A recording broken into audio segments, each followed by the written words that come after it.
Bonjour et bienvenue au Club Emploi. Cette semaine, je vous propose de faire connaissance avec une entreprise qui continue de recruter, ça c'est une bonne nouvelle, et qui motive ses salariés de façon un peu particulière puisqu'elle propose à certains d'entre eux d'escalader des sommets comme le Mont Blanc, le Kilimandjaro et tout ça sur le temps de travail.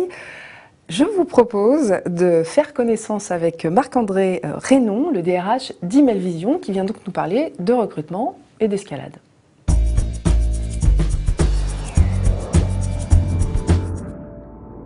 Marc-André Reynon, bonjour. Bonjour. Et merci d'avoir répondu à notre invitation. Alors, Emailvision, en un mot, on va quand même le préciser, c'est un éditeur de logiciels qui est implanté en France, également dans 18 pays. Vous êtes 600 salariés, vous connaissez une très forte croissance, de l'ordre de 20 à 40% par an, et vous avez recruté 200 personnes l'an passé. Combien en recruterez-vous l'année prochaine ? L'année prochaine, nous recrutons toujours. Ce sera plus de 50 personnes. Nous sommes en phase budgétaire en ce moment, donc nous définissons exactement quelles sont nos options. Mais l'idéal aujourd'hui, ce serait de recruter en nombre et aussi de trouver des profils très qualifiés qui demandent plus de temps et peut-être plus de compétences aussi. Alors sur quelle zone vous allez recruter? Parce que je l'ai dit, vous êtes en France, vous êtes implanté en France, mais vous recrutez aussi pour l'international. Alors oui, Emailvision est une entreprise implantée en France, mais très internationale, puisque nous sommes sur 18 pays, divisés en plusieurs régions. Aujourd'hui, les zones de croissance sont l'Europe, mais avec aussi des zones telles que le Brésil, l'Asie-Pacifique ou les États-Unis pour nous, dans lesquels nous croissons sur des rythmes très importants, plus importants qu'en Europe aujourd'hui. Ouais, c'est aussi une bonne nouvelle. Alors, quels sont les métiers pour lesquels vous recrutez? Ce sont des métiers des grandes familles? Alors aujourd'hui, on dirait qu'il y a trois grandes familles. Les métiers qu'on appelle chez nous des métiers techniques, qui sont dans la recherche et le développement et les opérations techniques, puisque nous sommes un éditeur de logiciels, donc il faut concevoir notre produit et le faire marcher. Donc ce sont tous les métiers techniques. Puis on a les métiers de type commerciaux, puisqu'on a aujourd'hui des clients qui utilisent notre produit. Il faut déjà le vendre à ces clients. Et puis une fois que le produit est vendu, il faut aider nos clients à le comprendre, à l'utiliser au mieux. Donc un service client aussi. Et puis on a les métiers type transverse, comme toute entreprise, qui vont aussi bien de la finance, marketing, ressources humaines, et qui sont communs à tous les métiers de toutes les entreprises. Ouais. Alors sur les commerciaux en particulier, vous allez recruter, disiez-vous, davantage de profils de 5 à 7 ans d'expérience. Alors ça change chez vous? Oui, aujourd'hui, Emailvision est une entreprise qui a plus de 10 ans d'expérience, ouais. plus de 10 ans sur le marché.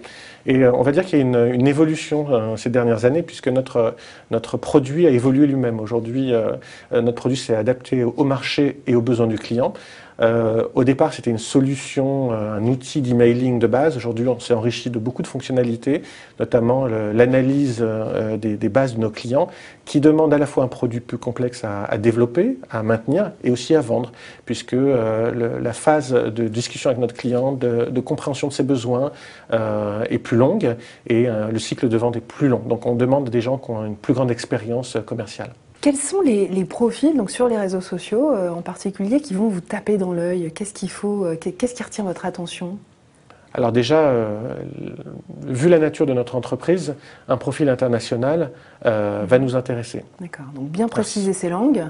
Alors, bien préciser ses langues, pardon, bien mettre en valeur dans son historique, dans son CV, la place des expériences professionnelles, que ce soit les premières expériences en stage à l'étranger, si ça a été possible. On sait que beaucoup de Français ont fait ça aujourd'hui, via les programmes Erasmus, et puis aussi, par la suite, toute exposition à des missions internationales nous intéresse. Alors je le disais, vous motivez vos salariés, vous les impliquez d'une façon un peu particulière avec un challenge un peu fou puisqu'ils peuvent escalader, ils ont la possibilité de participer à un challenge où ils peuvent escalader 5 sommets de 5000 mètres ou plus. Ils ont 5 ans pour postuler sur 5 continents différents. Alors comment ça marche? Est-ce que tout le monde dans la boîte peut postuler? Ce challenge est ouvert à 650 personnes aujourd'hui, oui. Tous les employés d'Emailvision. Donc il n'y a pas que des alpinistes confirmés ou des Je pense qu'il n'y a aucun alpinisme confirmé. Il y a surtout des gens qui ont envie de réaliser le challenge. Donc au départ, on invite tous nos salariés à participer à un week-end de sélection. Les plus motivés, qui sont aussi souvent les plus rapides, vont répondre et s'inscrire. Donc il y a un numerus clausus, on est obligé de mettre une limite au nombre de gens qu'on peut inviter, évidemment. Vous en prenez combien? Environ 70. D'accord. Donc ça donne l'occasion en fait d'avoir un week-end dans les Alpes, ouais, 2 jours de sélection. Donc c'est vrai, c'est déjà en soi un premier événement. toutes les personnes qui sont allées en ont retiré une expérience positive. Donc ils passent des épreuves voilà, c'est ça. Il y a physiques, 2 jours d'épreuves, alors des preuves simples évidemment, mais où on essaye de voir à la fois les qualités physiques et puis aussi les capacités à travailler en groupe, à réaliser quelque chose, notamment via une course d'orientation qui permet l'échange et le travail commun, puisqu'on l'a dit, métaphoriquement, c'est une façon de montrer les challenges de l'entreprise. Alors là, ils viennent d'escalader le Kilimandjaro, c'est ça? Tout à fait. On a eu un groupe qui est revenu il y a moins de 3 semaines et qui a victorieusement gravi le Kilimandjaro. On peut le voir d'ailleurs en ligne sur notre site. On communique autour. On a des très belles vidéos qui montrent à la fois les efforts, les émotions et puis l'activité d'équipe. Alors, dans la plupart des entreprises du numérique, quand on fait ce type d'action, pas spécifiquement celle-ci, mais en tous les cas des actions d'engagement, c'est souvent pour limiter le taux de turnover. Alors, est-ce que ça marche chez vous? Est-ce que vous avez un faible taux de turnover? Il est de combien? Alors aujourd'hui, on ne peut pas dire que notre taux est faible puisqu'il est aux alentours de 20%. Ah oui, c'est pas faible. Je ne crois pas que ce soit le plus faible aujourd'hui des entreprises dans notre secteur. Donc ça fidélise pas en fait ce type d'action? Je pense que ça renforce les liens, ça permet de bien comprendre nos valeurs d'entreprise. Par contre, le turnover, il y a 2 façons de le voir. Aujourd'hui, soit on le subit, soit on le comprend. Notre entreprise aujourd'hui est une entreprise jeune qui sert de tremplin aux gens qui viennent faire des carrières chez nous. Je crois qu'on est aujourd'hui reconnu sur le marché, notamment par exemple pour les formations commerciales qu'on donne à nos commerciaux. Vous êtes une école de vente pour les autres. Tout à fait. Un apprentissage de la complexité de la vente du logiciel. Et aujourd'hui, on ne rentre pas à Emailvision pour finir sa carrière chez Emailvision, on rentre à Emailvision pour apprendre son métier aussi. On pourrait se dire aussi que c'est parce que vous n'avez pas des salaires mirobolants, des salaires au-dessus du marché. Est-ce que c'est le cas chez vous? Alors, on a toujours eu la politique de situer un petit peu au-dessus du marché. Un petit peu au-dessus, oui. Pour être incentif.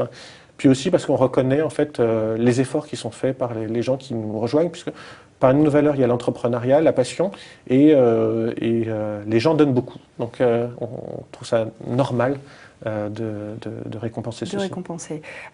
Les promesses de carrière à l'international, elles sont fortes chez vous. Elles sont fortes et réelles. Est-ce qu'elles sont réelles? Comment vous pouvez me le prouver? Par des cas concrets. On a aujourd'hui à la tête de la business unit française quelqu'un qui est arrivé commercial, qui est passé patron d'équipe, qui est passé directeur commercial et qui a une responsabilité totale aujourd'hui sur la force de vente et sur le service client français. Il a quel titre? Aujourd'hui, il est ce qu'on appelle country manager. On parle beaucoup en anglais chez Emailvision. On a aussi le country manager des États-Unis, qui est un Français, qui est passé avant en Belgique, et puis qui a fait carrière et qui est arrivé aux États-Unis, qui vit aujourd'hui à Denver, après avoir passé du temps à New York. Donc un beau parcours aussi. Bon, ce sont des belles histoires, mais est-ce qu'il y a beaucoup de Français qui partent à l'international? Il y en a beaucoup, parce qu'on a très vite identifié finalement cette mobilité internationale comme étant un des facteurs de réussite, de passer par le siège, de bien comprendre notre culture, de bien comprendre nos process, et d'envoyer des gens à l'étranger. Pour le coup, ça fidélise et ça permet aussi, on va dire, une acculturation parfaite des nouvelles entités qu'on crée au modèle d'Emailvision. Merci Marc-André Reynon d'avoir répondu aux questions du Club Emploi Cadre Emploi Le Figaro Économie. Très bonne semaine à tous.